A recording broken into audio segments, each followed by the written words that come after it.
Hey guys, I wanted to make this video to explain everything that happened with my wheelchair, because right now it's been quite the journey. It's honestly been a lot mentally, and by mentally I'm talking about it's frustrating and agitating, because the things that I was able to do, as it is, if you have been keeping up with my content for quite some time now, I have been struggling a lot with my physical strength.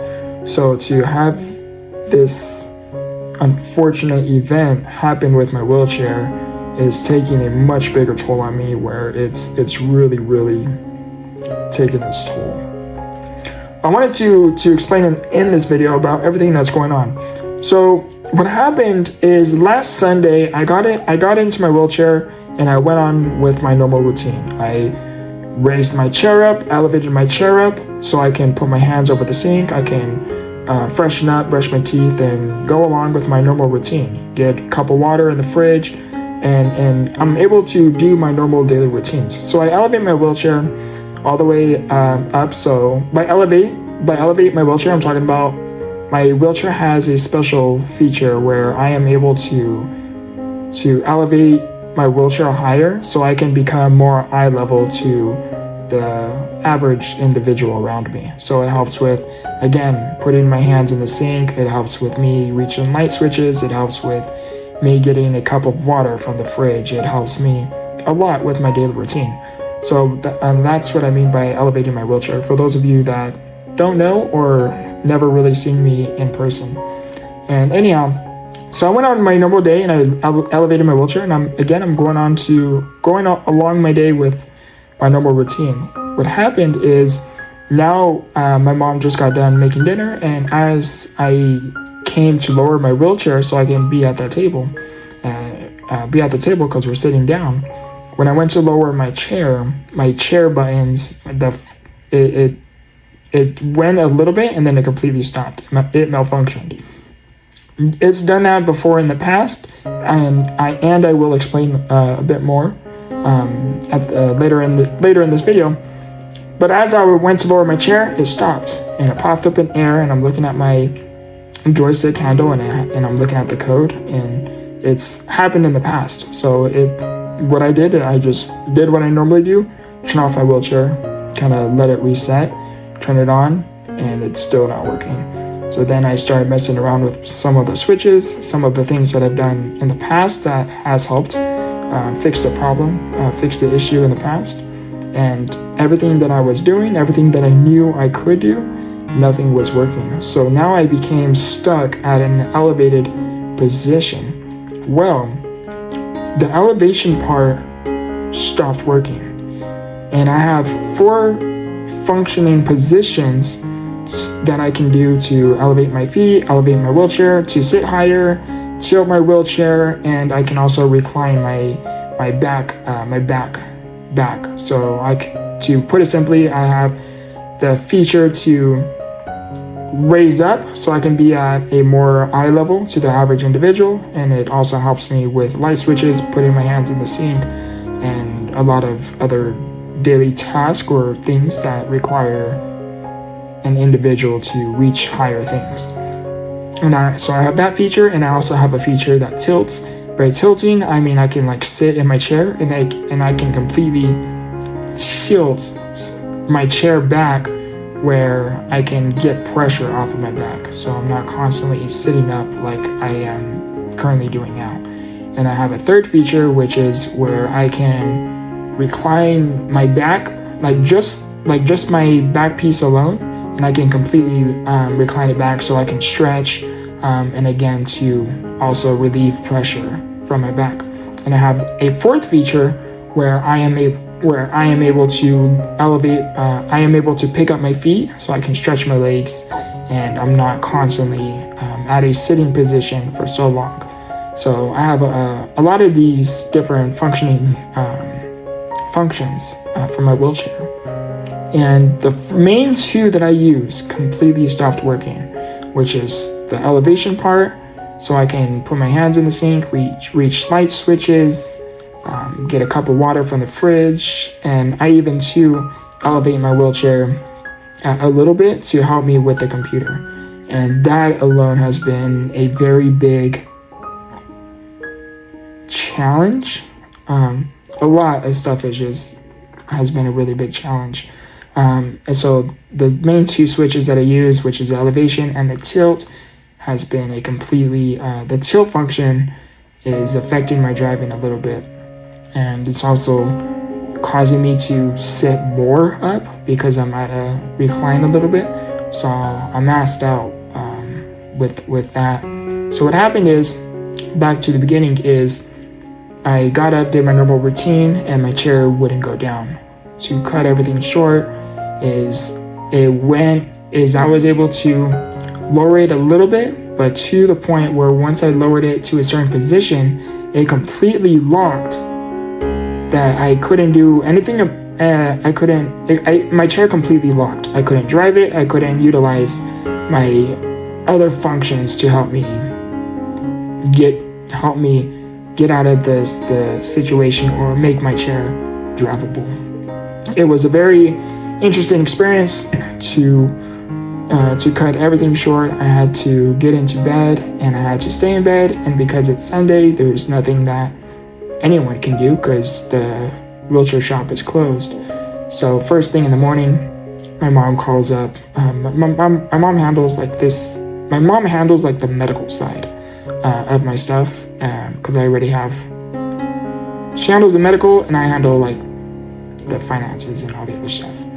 Anyhow, so she calls up and she calls up the wheelchair shop, and she's telling them everything that's going on. And fortunately for us, we were able to take the chair in, and they were able to look at it. And this is where it becomes, I don't want to say a challenge, but this is where it becomes unfortunate in a way. And I will explain in a second, because prior to all of this happening, about 2 weeks before all of this happened, which was roughly the second week of January, I was already having problems with my wheelchair for like 3-4 months ago. And I was already having problems with my wheelchair, with my motors, and with that part that ended up malfunctioning. I was already having problems with that a while back. So I already went to the wheelchair shop, told them everything that's going on. Well, what happened is because I already had this chair for so long, like it's already been going on 7 years, I had this wheelchair. And although it looks nice on the outside, it's just because we keep it up, we keep it clean. The inside of the wheelchair is what's messing up. The motors, the things from a tire, the canisters, the functioning piece, that whatever that piece is called, the functioning pieces that I use to elevate my wheelchair and do the reclining, all of those, I don't know if it's a motor or whatever that piece is, that started to mess up. So because all of these different things were starting to mess up, it already became, the talk already happened where we were like, you know what, you already had this chair for going on 7 years. It's better that we just get you a new one, a completely new one, because problems started to become more frequent with this wheelchair. So it just made much more of a financial sense on an insurance viewpoint to just replace the wheelchair.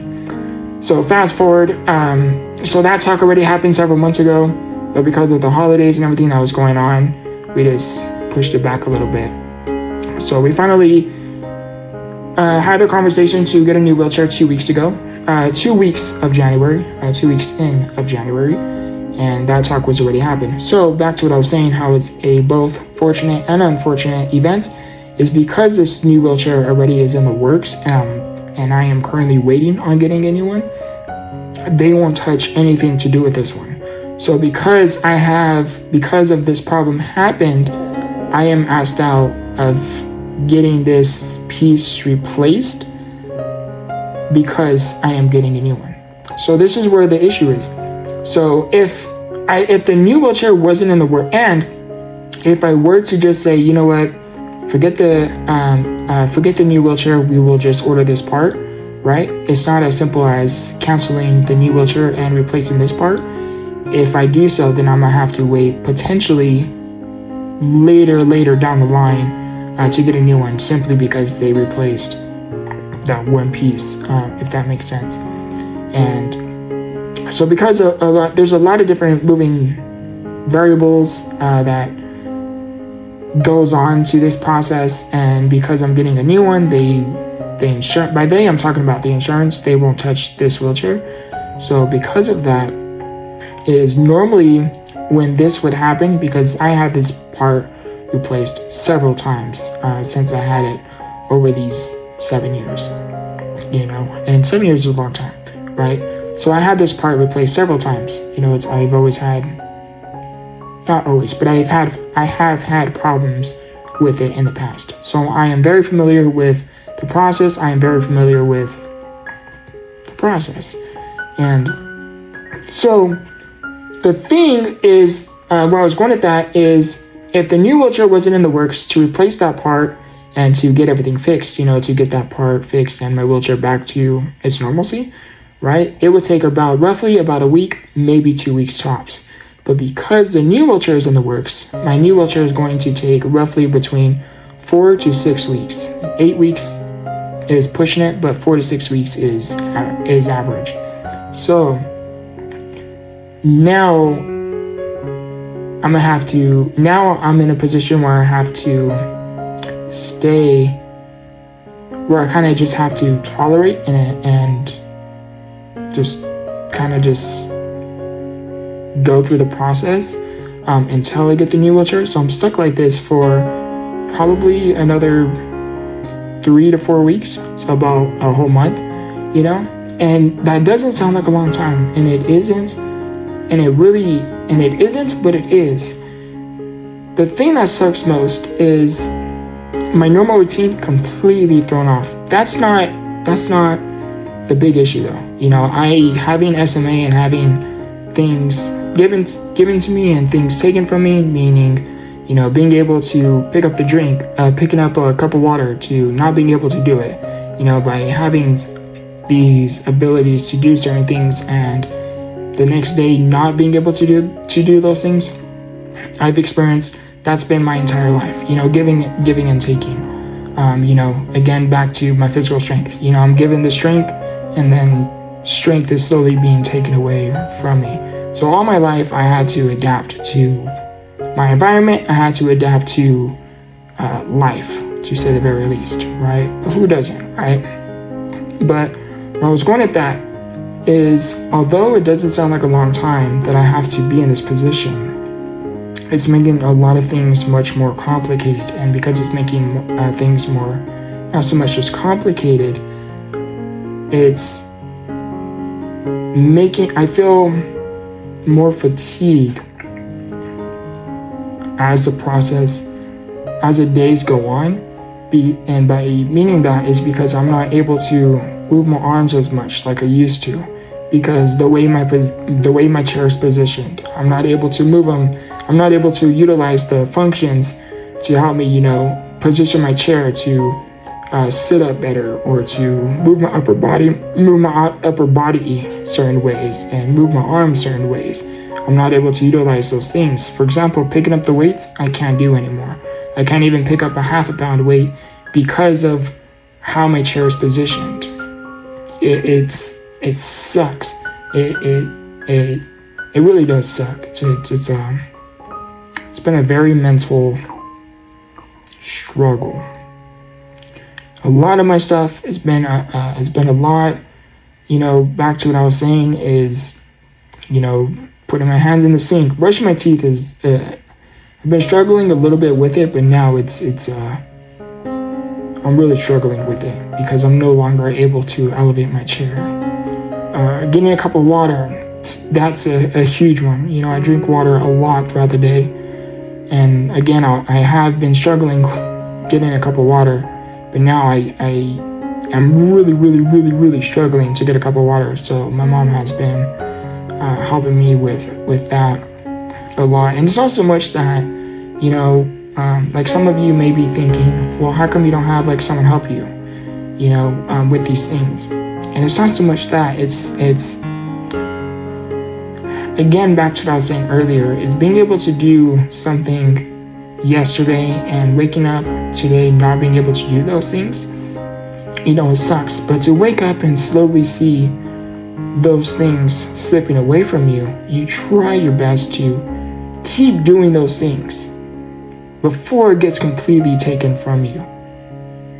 And the reason why I try not to ask too much from those around me, like, hey, can you help me with this? Can you help me with XYZ? Is because I want to utilize and continue to do the things that I can do before eventually I can't. It becomes a mindset of trying to keep your independence to the best and to the best and most way that I possibly can. And it's been a journey, it's been a process. Being on the computer has been a very big challenge. I was telling Mom recently, things that would take me 2 to 3 hours to get done is now taking me like 2 to 3 days to get done. So if you really think about that from a viewpoint of trying to get something done, it's a huge delay. It's a huge hiccup, and I have many things going on, and I'm trying to continue to keep these things going on. And earlier today, I had a talk with myself, a little self-talk, and I'm like, you're being too hard on yourself. And yeah, that's true. But then I told myself, if I wasn't as hard as I am, I wouldn't have made it this far. I wouldn't have pushed myself to the extent that ultimately brought me to where I am. So yeah, I told myself, I was like, yeah, you're being a little bit too hard on yourself. But then I'm like, that's the very thing that kept me going, that kept me being able to make it this far. And so the thing I told myself, and I came to the understanding and agreement with myself, is, hey, if you can't do something for like a week, 2 weeks, even a month, if nothing gets done, or very little to nothing gets done, so be it. And I had to remind myself of my personal philosophy. When you can't control what is happening, control the way you respond to what is happening. And yeah, I wanted to make this video. I got a little bit emotional making this video, and it's been a process, man. And this year I'm really going to push myself to become more open, really try to get myself out of my comfort zone, and really try to open myself up to more about my personal journey and more about how I feel during the journey, because I think that is really important to not only document, but I think it's really important to help show you guys like this is me in the process, and then that way you guys can reflect off of the videos from when I was in the process, and then reflect off of where I may be currently, overcoming that process, right? And so I love you, I appreciate you, and please comment down below, what is what, I want to leave you with this, that'd be something that I really learned from this experience, and I even posted about it, is if you can learn anything from this video, is one, in no particular order, is one, count your blessings. Don't take your life for granted. 2, don't let your hard season that you are going through pull you away from keeping your relationship with God. Don't let the rough seasons in your life, make you feel like God isn't there. Don't let those hard seasons in your life make you believe that God is working against you. God is nowhere near you. Because that is not true. In fact, God is actually with you, and God is actually helping you within the process. It's the enemy. By enemy, I don't like to use the word devil. That's just personally me. But it's the enemy that is trying to pull away your focus, giving you so many different distractions, different forms of adversity tactics to throw you off course, to stop you, block you, prevent you from moving forward. And let me ask you with this last question. If you were unworthy, and if there really was nothing great on the other side of what you were going through, then why is the enemy trying so hard to stop you? From me to you, you are more than enough. And I believe you are destined for greatness. I love you, I appreciate you, and remember, grow through what you go through. Much love.